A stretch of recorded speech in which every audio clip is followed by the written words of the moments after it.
Please listen carefully. Hey all, it's Danny from Danny Boy Talks. Welcome. If you're here watching me, obviously, thank you so much. And thank you for leaving all the lovely messages and the likes and everything. It's just been, your response has been absolutely awesome. Thank you so much. I really appreciate it. And if you're new or if you've come back but you haven't subscribed, please subscribe. It doesn't cost a thing and it just really makes such a difference. It'll get the word out. So anyways, let's get into this right now. Okay, so today we're talking about moral panic. A really good way to start this, I think, is to just start with some definitions. Moral panic is a mass movement. It is based on false perception that a group of people, currently trans people, are dangerously deviant and they pose a threat to society's values and interests. Moral panic is generally fueled by the media, which is very true right now. The media is picking up everything that's being said by the politicians, whether it's full-on lies, which most of it is, they're still repeating it. And they don't even have to say whether they think it's true or not. Just the very fact of repeating the lies gives it credit. That's the Oxford Dictionary of Moral Panic. The moral panic that the right, when I say the right, I am meaning the right-wing conservative politicians, specifically in United States and Canada right now. So right now, the moral panic is being created by them saying that parents are losing their rights to have a say in what is happening to their children. And they're implying that teachers are complicit in this deception, that it's all being done very secretively, and teachers are very much a part of this, and they're encouraging children to become trans. None of this is true. They're coming out with legislation and whatever that they're calling parental rights. Well, as soon as you hear that, and if you're a parent, I'm sure, I'm not a parent, I'm a cat. I'm sure as soon as people hear that, they're thinking, oh my God, what am I missing out on? What do I not know? What am I missing? Obviously my rights are being trampled upon and I don't even know what's going on.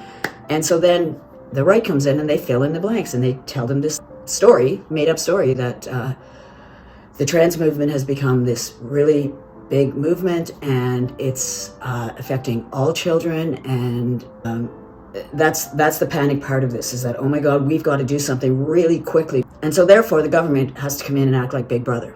Big Brother politicians are coming in with all this legislation that dictates all of these rules that are just really essentially taking away civil rights and are very, very hurtful and very punishing and very wrong.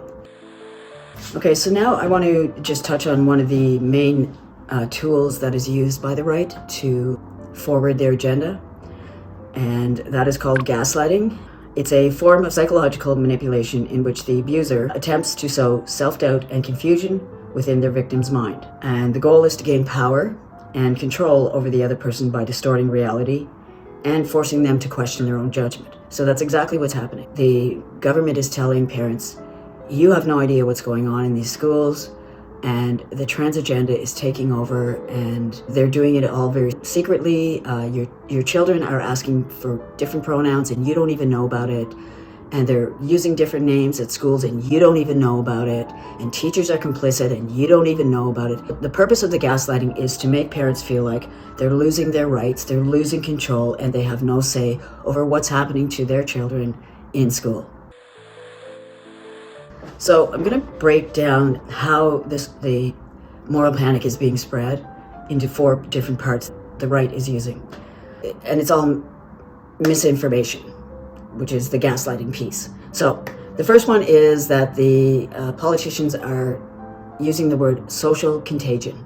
Children are saying to each other, it's really cool to be trans, you should be trans, I'm trans, you should be too, it's really cool. It's something along those lines, and they're calling it social contagion. It originated from one very, very flawed study. The woman who wrote it is Lisa Littman, and she gave it a name. She called it rapid onset gender dysphoria. And I mean, that's just another tool. You give it some fancy sounding name and it's like, oh, well, that sounds real. It must be real. It isn't. She just made this name up, and it's based on absolutely flawed information. The research is shoddy. There's no truth to it.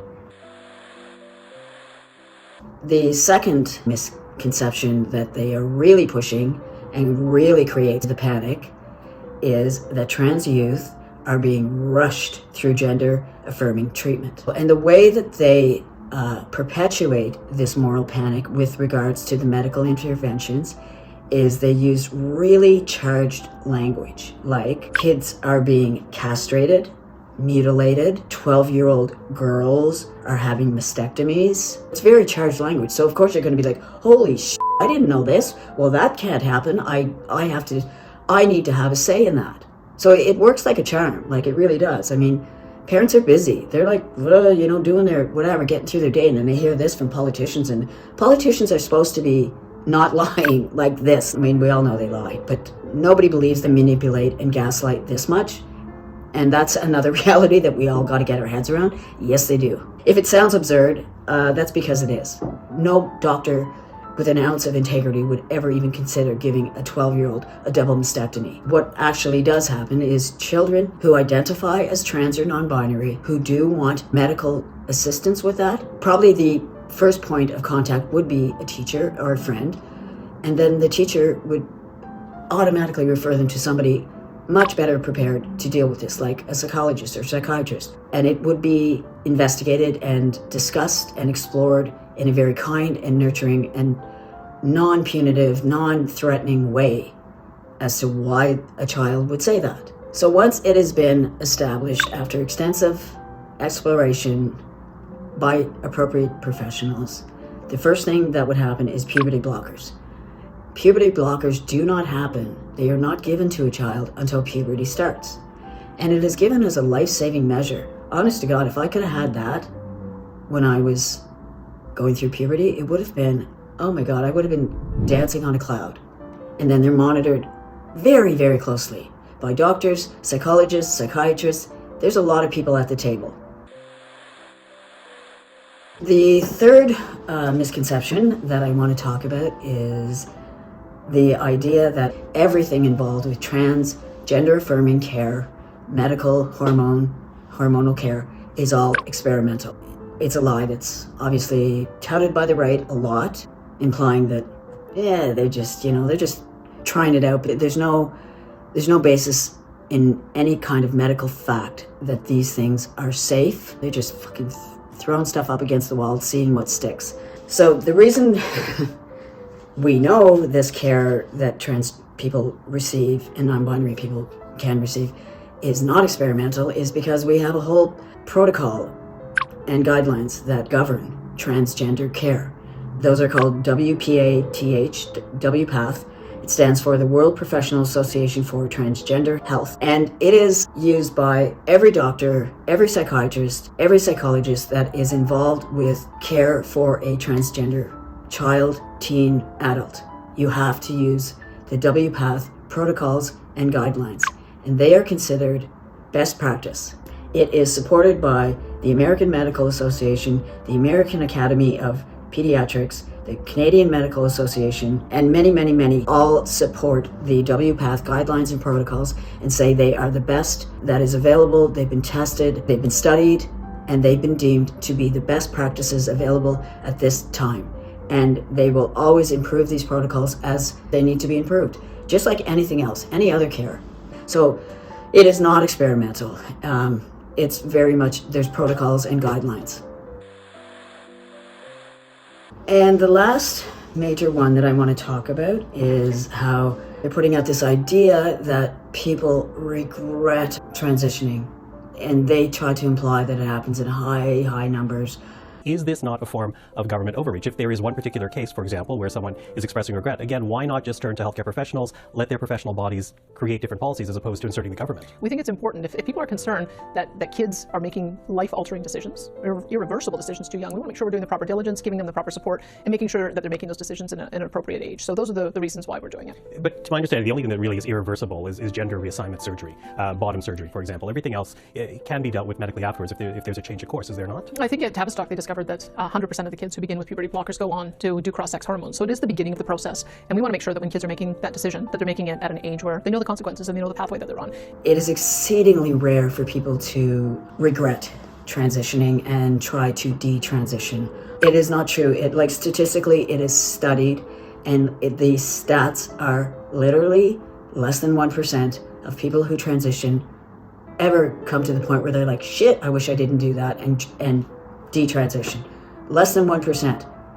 Like, I dare anybody in the right to find a surgery of any kind or any kind of medical intervention for something that has a regret rate of less than 1%. Yeah, it's not going to happen because it doesn't happen. So I just want to then go to the next piece, which is what is the direct effect of this? Because this stuff doesn't operate in a vacuum. It has real world effect on kids and adults, but you know, we're seeing it. Like Next Benedict. I'm sure you've all heard by now that Next Benedict was literally beaten in a bathroom that they did not feel comfortable going into. It was a female bathroom. They did not feel comfortable, but the school had changed their rules and said that you absolutely have to go to the bathroom of your assigned gender at birth. And so Next was in the girls' bathroom, not because they wanted to be, but because that's where they were forced to go. And then once they got in there, these three girls started teasing them and bullying them, and Next responded, and their response was to then kick the shit out of them. Next sustained a very, very obviously a very, very serious head injury in the beating. Teachers knew about it.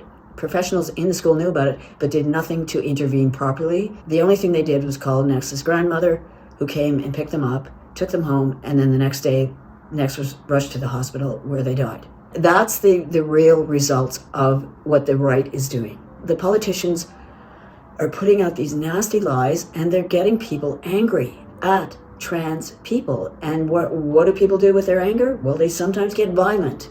The right knows that. They know what they're doing. So it is not a big surprise that a trans, non-binary child was beaten up in a washroom in a school. It's not a surprise. That's what this does. And these things have consequences. And Next Benedict is the consequence. That's why we have to get knowledgeable about what they're doing and why they're doing it. And we have to understand that this is all lies. These are all lies. I find this stuff very difficult to talk about because it's so calculated and it's so mean. It's just so mean.